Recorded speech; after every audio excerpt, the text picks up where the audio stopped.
itu karena masalah pribadi saya ya. Nah, ini ya, terima kasih banyak untuk perhatian, terima kasih banyak untuk semuanya untuk semangatin. Saya berharap terbaik, ya mohon doanya aja.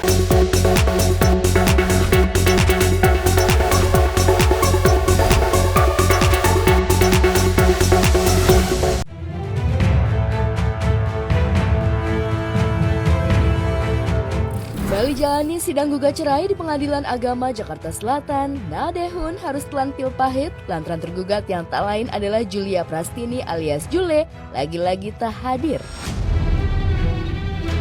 Sidang yang masih mengagendakan upaya mediasi seperti justru jauh dari kata damai apalagi rujuk. Sempat menghindar dari buruan awak media, ayah tiga anak ini akhirnya dengan singkat menyampaikan permohonan maaf pada publik lantaran kabar rumah tangganya bikin gaduh. Tak ingin banyak drama, dia memastikan hanya ingin segera selesai perceraiannya segera. Saya nggak mau itu karena masalah pribadi saya ya. Nah, ini ya, terima kasih banyak untuk perhatian, terima kasih banyak untuk semuanya untuk semangatin. Saya berharap terbaik, ya mohon doanya aja. Hari ini agenda sidangnya pembuktian hari ini tadi. Karena udah 3 kali dipanggil, pihak termohonnya tidak datang juga. Akhirnya setelah dinasihati, didamaikan ya oleh majelis hakim, ternyata ND-nya tetap dengan keinginannya untuk bercerai, maka akhirnya diperiksa oleh majelis hakim. Kemudian ditunda untuk musyawarah majelis tanggal 3 Desember. Jadi putusannya nanti di-upload di EKOT. Putusan akan Rabu melalui EKOT secara elektronik.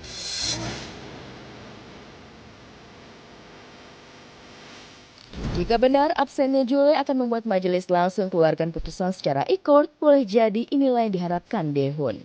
Karena faktanya, Dehun juga sudah ogah kembali pada perempuan yang telah mengkhianati cintanya. Benarkah setiap gugatan masuk, Dehun juga ogah bertemu dengan Jule dan menyerahkan semua lewat pengacaranya? Karena lewat pengacaranya pula, Dehun seperti sepakat jika tak perlu lagi melakukan mediasi. Agenda sidang hari ini panggilan kedua kepada Ibu Julia, namun beliau tidak hadir, jadi tidak ada mediasi.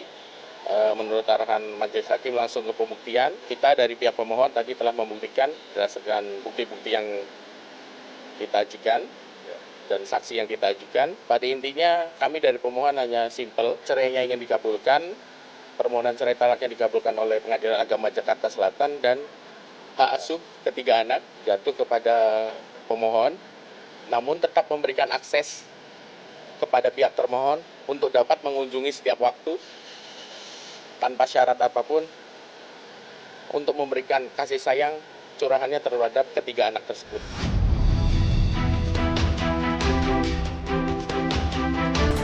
Murni memperjuangkan cerai dengan Jule, Dehun juga berjuang untuk hak asuh ketiga anaknya. Kalau biasanya akibat cerai hak asuh anak di bawah umur jatuh pada ibunya, namun dalam kasus Dehun dan Jule, sepertinya Dehun sangat potensial memenangkan hak asuh anak. Bukan hanya karena saat ini anak-anak tinggal dengannya, tapi juga karena alasan gugatan Dehun adalah perselingkuhan yang dilakukan Jule yang merupakan ibu dari anak-anaknya. Lewat sejumlah fakta yang beredar, Jule tak saja mengkhianati suami, tapi mengabaikan anak-anaknya dan memilih senang-senang dengan sang kekasih. Tapi bagaimana Dehun membagi waktu untuk anak-anak bersama ibunya pasca ketok palu majelis nanti? Kami tidak ada pembatasan untuk ketemu anak.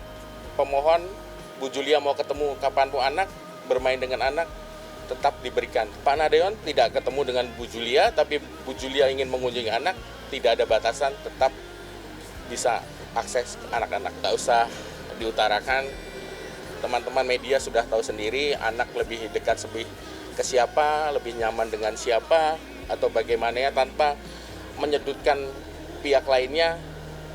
Itu tidak usah diungkapkan, publik bisa menilai sendiri bagaimana, apa dan bagaimananya. Kami tidak perlu menjelaskan karena itu privasi dari klien kami.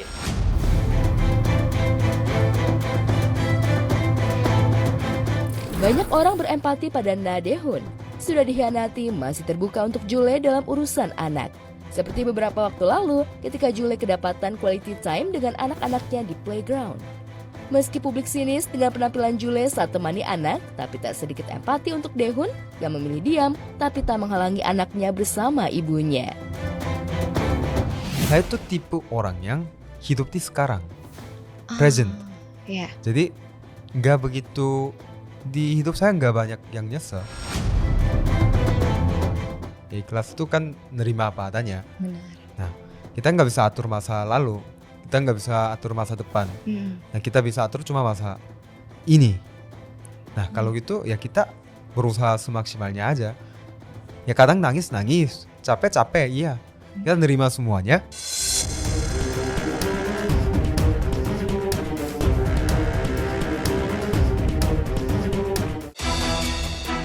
Lisa Mariana kembali mencuri perhatian publik pasca Ridwan Kamil akhirnya penuhi panggilan KPK dalam pemeriksaan dugaan keterlibatan korupsi salah satu bank. Jalani pemeriksaan selama 6 jam, Ridwan Kamil mengaku lega lantaran klarifikasi yang ia sampaikan diharapkan bisa membuat dirinya lepas dari jerat keterlibatan yang dituduhkan padanya. Pertama, saya sangat bahagia karena ini momen yang ditunggu-tunggu. Berbulan-bulan ingin melakukan klarifikasi kan ya. Nah, hari ini saya sudah melakukan klarifikasi sebagai penghormatan pribadi pada supremasi hukum, tanggung jawab sebagai warga negara, memberikan keterangan seluas-luasnya, tanggung jawab pribadi sebagai anak bangsa untuk menunjukkan transparansi dan akuntabilitas. Jadi saya sangat lega berbulan-bulan menunggu momen ini untuk memberikan penjelasan. Lisa Mariana pun sebelumnya sempat menjalankan pemeriksaan terkait aliran dana yang ia terima dari Ridwan Kamil beberapa waktu lalu. Dan mengejutkan ketika kemarin Ridwan Kamil seolah membenarkan bahwa ada aliran dana ke Lisa, namun dipastikan bahwa semua itu menggunakan dana pribadi Ridwan Kamil. Tak mau menjelaskan lebih dalam, adakah Ridwan Kamil merasa diperas oleh Lisa dengan kewajiban memenuhi kebutuhan Lisa dan anaknya? Ya, jadi karena saya tidak mengetahui, maka semua yang pernah rame itu semua adalah dana pribadi. Hubungan antara Lisa dengan Pak Ridwan Kamil kan memang berjalan kan ya, mungkin seputaran di aliran dana tersebut gitu. Ya namanya hubungan mereka berdua ya nggak tahu itu dana dari mana, yang jelas kalau diberikan buat dia ya dipergunakan buat kebutuhan dia sendiri. Kabar Ridwan Kamil tak lagi bisa lepas dari Lisa Mariana sejak hubungannya terungkap ke publik. Meski hasil tes DNA dinyatakan negatif, tetap saja Lisa masih kekeh dengan pengakuan Ridwan Kamil sebagai ayah biologis anaknya. Lisa bahkan tak peduli soal reputasi dirinya, bahkan Ridwan Kamil sendiri. Toh selebgram ini kadung blak-blakan soal asmara dengan Ridwan Kamil. 100%. Kalau tidak ada rekayasa, tidak ada manipulasi, ya. Kan saya sudah bilang berkali-kali, kalau memang hasilnya negatif atau ada settingan di balik ini, ya saya sudah siap, saya bawa koper, tolong borgol saya, ya, gitu. Makin dihujat, makin menyala. Begitulah Lisa Mariana. Setelah terkenal lewat jalur viral kontroversi hingga berurusan dengan pihak berwajib dalam sejumlah kasus, nyatanya Lisa justru makin banjir pekerjaan endorse. Tak ingin melewatkan kesempatan emas demi pundi-pundi rupiah, Lisa bahkan rela diet habis-habisan, operasi bariatik, hingga all out perawatan demi penampilan dan aliran job. Kalau kemarin kan masih 107 tuh, Kang, sempet ngumpet, dikejar-kejar media kan.